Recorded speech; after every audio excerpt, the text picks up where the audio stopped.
prophet says in verse 22, as you summon to a feast day, so you summon against me terrors on every side. Listen, in the day of the Lord's anger, no one escaped or survived. Watch this.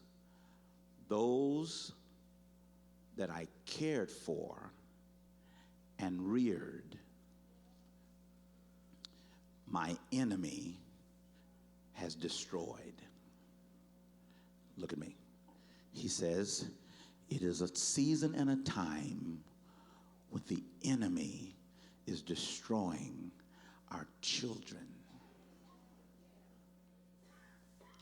And so he says the enemy has attacked our children. Here's the second thing. He suddenly lifts up the priority of prayer. The priority of prayer. Now listen to me. He says, cry out. Cry out. Your heart cry out. Your heart cry. Cry from your heart. Listen, it's a call to prayer. Listen. Don't ever, we'll talk about it more next week. Don't ever underestimate the power of prayer. I know that sounds very mundane, very elementary, but hear me, children.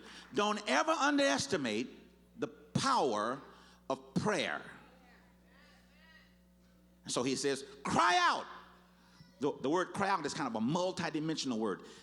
It means shout.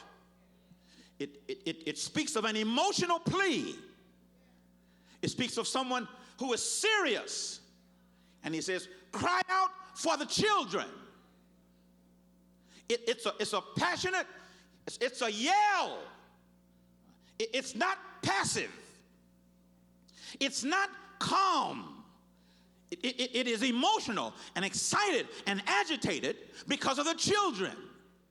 God says, he says, when you're praying about your children, don't roll over and lay down. You got to take action. He says, you got to stand up. You got to make your voice be heard.